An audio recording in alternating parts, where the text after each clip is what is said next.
YouTube. It's been a minute since I made a chess video. So yeah, this is from last night. I was playing Blitz. You know how it is after a long day, you're just playing and you're playing really badly, your focus is not there, and you just want to have a win. And in this game I did have a win, but it was pretty awful, as 3-minute games tend to be. But I thought it was instructive enough to have a look at it, because I really am trying to have a look at my games. Again, for anyone watching, I'd highly advise not to play 3-minute chess or even 5-minute chess, but 5-minute chess is a little more forgivable. You really can play a much better game in 5 minutes than 3. But people are going to do what they're going to do, so at least have a look at your games once in a while and try to improve if that's your goal, or just have fun. But I hate losing the same way over and over. So this is a perfect game to analyze, which I'll explain why in a minute. So we got a Sicilian defense. Idea is to control the center a little bit from the side, see what white does, and then develop accordingly. So I play the Hyper Accelerator Dragon. So the C pawn's blocking the bishop, so I'm going to tuck the bishop over here. Knight out, other knight out, castle, and then kind of wait on this pawn and this bishop. Let's see what develops. We got d4, main move, played literally over a million times. C takes d. This is the Lichess database. I like the Lichess database more than the Master database. I put it in games only over 2200. Just because, human players, well, not human, grandmasters are humans, but non-turn, well, the database is much bigger, and you'll get a lot of more offbeat lines that a grandmaster would never play. Anyways, so he takes, most normal move. I challenge the knight, plays knight c3. c4 is quite annoying. This is called the Maroczy bind. White has a good grip on the center, and there's all sorts of ways to play against that. But knight c3, bishop g7, bishop e3, knight f6 is all the kind of first moves. There's a lot of little side variations, but bishop c4. Now the main moves I've highlighted for black are d6. Oops, no, first castle. First castle, that's the main move. Excuse me, let's delete that. Castle is the main move and the best move. And after bishop b3, there's 3 different moves. There's d6, which goes into like some crazy lines where white's going to castle kingside, and this basically transposes to a regular dragon as opposed to an accelerator dragon. There's a5, and there's queen a5, both of which I used to play, and both of which are attempts to stop black from castling queenside. And so he has to castle kingside and have a more tame attack, which is not often what the white player wants. For example, say he really wants to castle kingside. You got a cool line here. It's a bit hard to see from the onset unless you know it. Even the computer wants to play knight g4, but the moves knight takes knight, bishop takes, and then knight takes pawn. And you can pause for a minute and you can kind of see how the fireworks will end. So it looks like you're just giving up a knight because the bishop's defended, right? But as soon as knight takes knight, queen takes, either king or knight takes, and then you're taking the bishop. And yeah, black's up a pawn and he has 2 bishops, so that's much better. That's not the only way to play. The main move is castles kingside. And again, but then it's a pretty equal game. Now you can play d6. There's no worries about a crazy opposite side castling attack. The other move is similar. A5 looks totally different, but the idea is to discourage black from castling queenside. Again, say he plays queen d2, all of a sudden you have a4, and you might think, well, that's defended twice. What's the big deal? But this pawn on a4 is connected to the pawn on e4 by the knight here. So after bishop takes, for instance, knight takes, and if knight takes, oops, not that move. If knight takes, you can take here. And that's even putting pressure on this knight, even pinning this knight. And the game goes on, but black has a nice edge.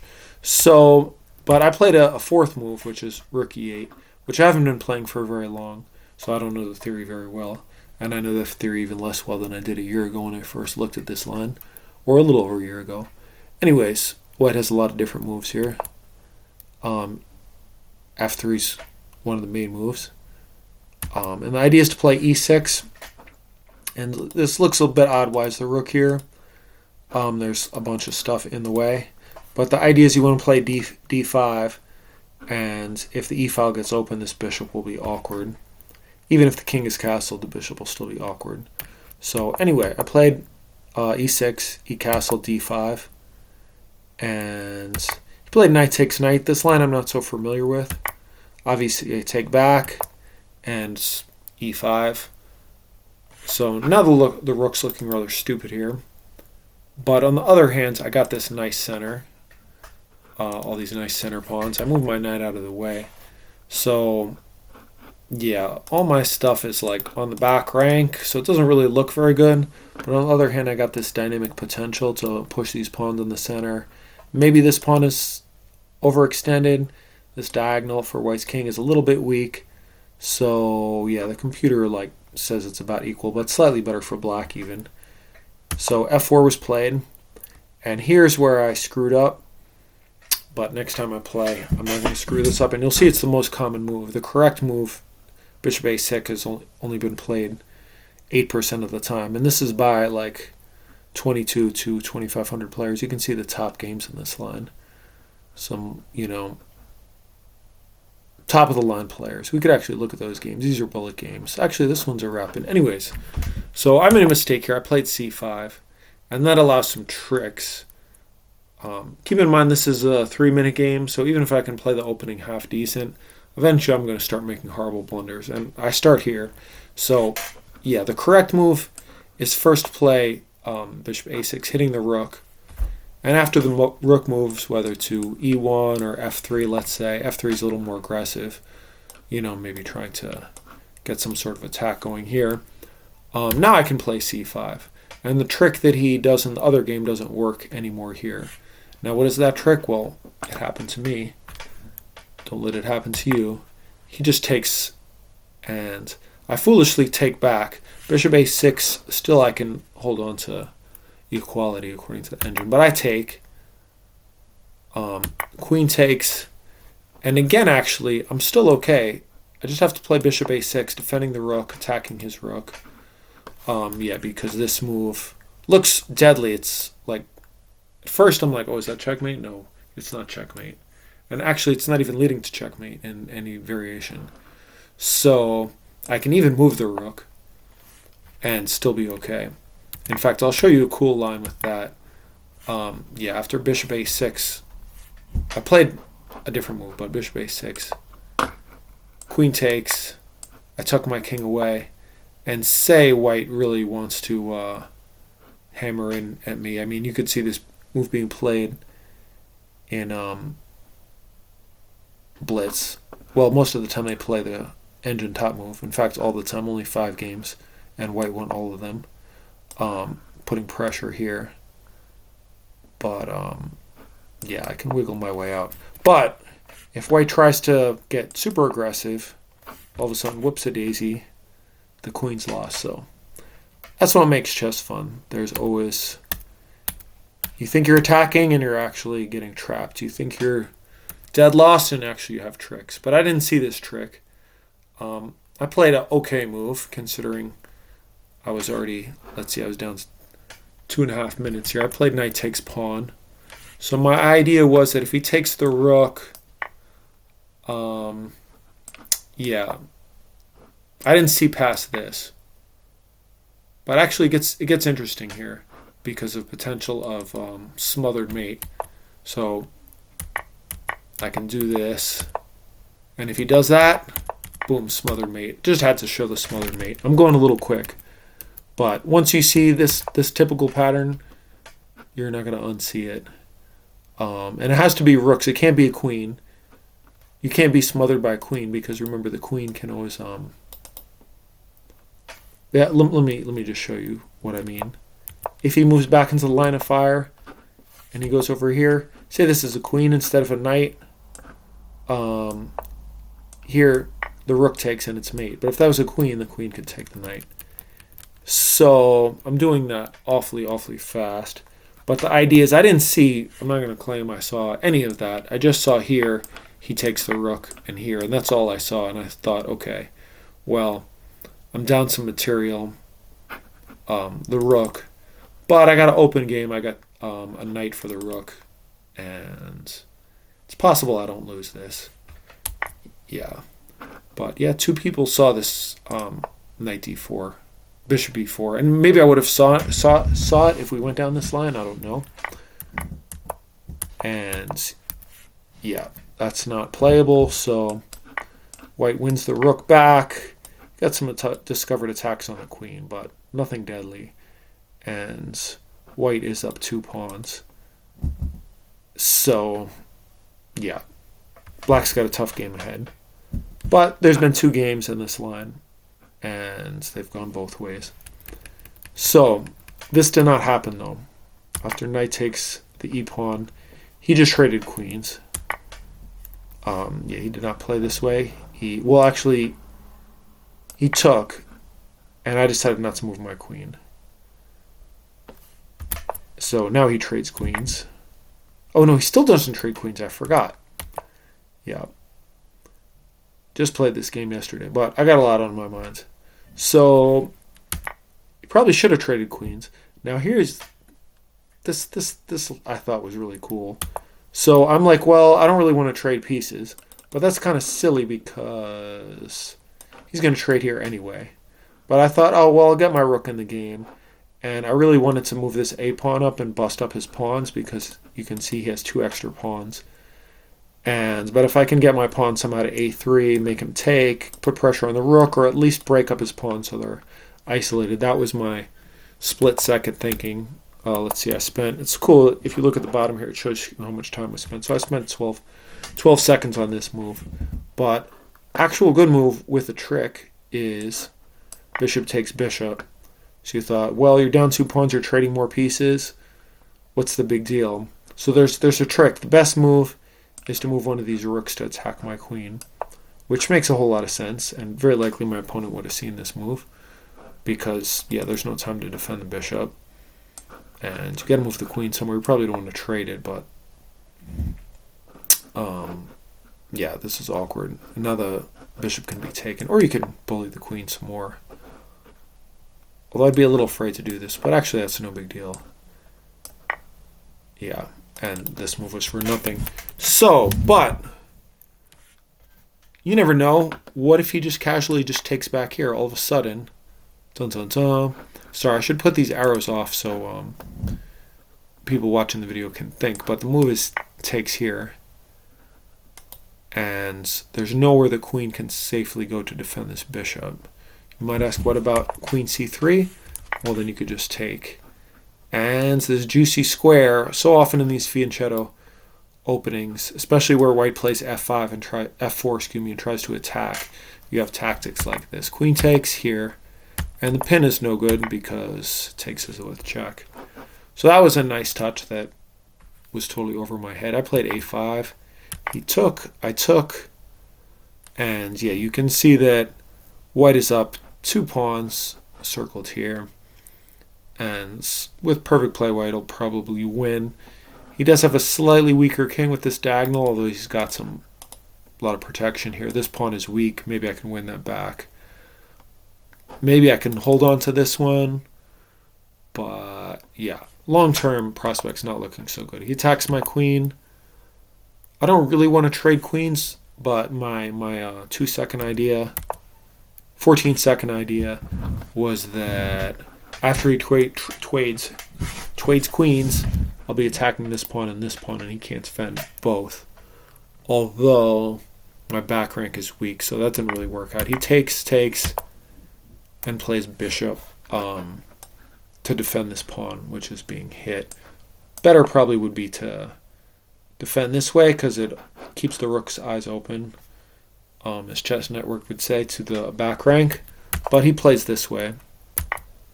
And I take the c-pawn. He moves back. And actually here, the game's totally equal. If I just take the pawn. Really simple. again, this was, let's see. Oh, it doesn't even show my time anymore. Oh, that's because that's a side variation. Oh yeah, I had only a minute and a half, so half my time. But if I take, what was I worried about? Maybe him pinning me? But this is no big deal at all. It's actually a little better for me. Because this A pawn can be a beast, and I like the computer's move here, just A4.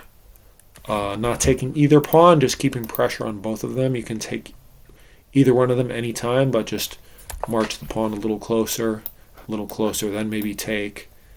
And yeah, the white rook is just all tied up. Also, the rook is really nicely placed here, keeping the king out. Meanwhile, my king can slither. Well, not past here, but can slither a little bit closer. And keep in mind, this pawn is also a pass pawn.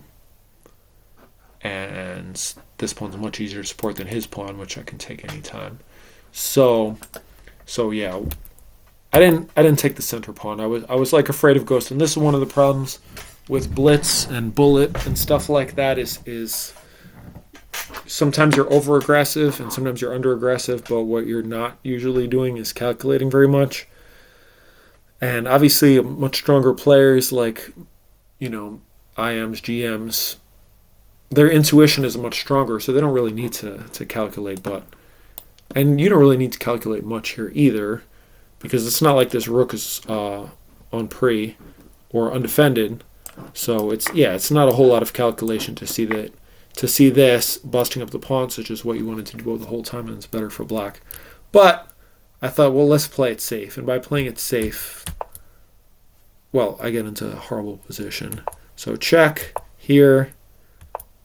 And he came back to defend, but he forgot that by making me move, he's just coming here. And then this is just really bad game over. I have to move my king, otherwise he's just pinning and winning.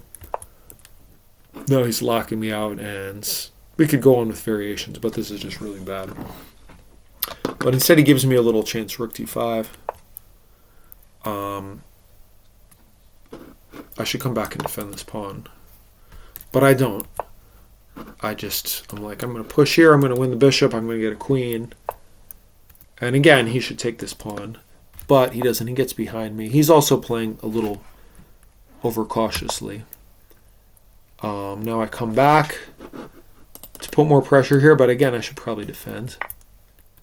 I put a variation in here. Instead of coming here, what if I play a3? This is actually okay, I believe. Okay, he takes me, and I take here. He doesn't have time to pin because I'm getting a queen, so he has to take with the bishop. And he's winning the piece back, but let's see. Well, I'm threatening mate. I think this is equal, despite the extra pawn. Yeah, it's totally equal. Looks like maybe I'll get checkmated, but I have g5. And yeah, the best he can just do is check me forever. So yeah, in for a penny, in for a pound. I should have kept pushing. But I took here.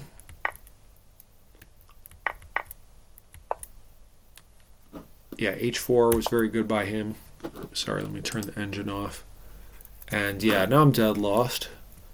But obviously I'm not going to resign. We both have... he still also has almost 2 minutes more time than me too. So g5 is the only move to not get mated. But actually, I still do get mated. Mate in 1. But this is like a problem of fixation in chess. He has such an idea fixated on this sort of thing that he just misses the simple mate. And I did too when I played this. So yeah, keep flexible. Always remember all the different ways to mate with rooks. So instead he checks me, and now I'm totally okay again. Right? Am I totally okay? Yeah, I'm totally okay.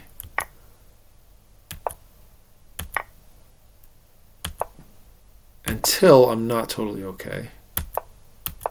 Oh no, I remain totally okay. And now I'm winning. So that was a nice turnaround. So from mate in 1, yeah, my king just slithers on out of there. And now actually I'm the one attacking, so what he had to do here was, well, he can move his king. This is not an easy move to make. What did he actually play? Oh, he played there. Yeah, this is not possible because mate with either rook. So this was my idea. When I came up here, I thought, okay, he's going to play here, and then I'm all set. But surprisingly, if he moves his other rook over, I can check, but I can't make any progress. Looks like I should be able to, right? I'm threatening 2 mates with either rook, but he can just check me around. If I go this way, eventually I have to go the other way. And yeah, he moves his rook in here. He's blocking mate, and I'm surprised I'm not even potentially losing. Well, no, there's no way where I could lose because I could take this whenever. And yeah, computer gives nothing better than this. Takes, king takes, and taking either pawn is a draw. I would probably take this pawn because this one's indefensible. Here's no good. You just attack and take. Either way, the king's cut off. I can just round the pawn and win it. So, but instead, he goes ahead and pushes the pawn. And yeah, I'm just going to checkmate him. Yeah, if he comes around... Well, there's no coming around to defend the square. Yeah, there's no coming around. So that would have been mate. So, yeah, I'm not claiming this as like a well-played game by any means. But it's kind of a fun game where you can make loads of mistakes and still win. Just due to luck and your opponent's missing mate. And I don't know. That's really all you can expect from a 3-minute game, honestly. So I thought it was instructive to look at a little bit in the opening with the queen takes d5 trap, and just always remember that if it's not mate, you don't have to take it as seriously as mate. So even after I missed queen bishop a6 the first time, I could have found it afterwards. And yeah, I won't miss that in the opening again. And then we got into this horrible endgame.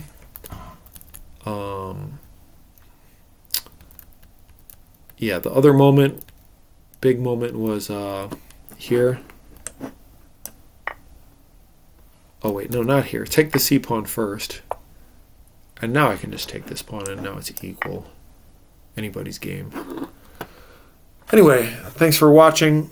Let me know if you'd like to see more of these. I haven't made any in a while.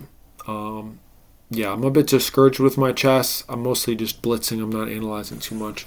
I'm not taking it as seriously as I'd like to, but I just got so much going on with family and whatnot that it's hard to really have the deep focus.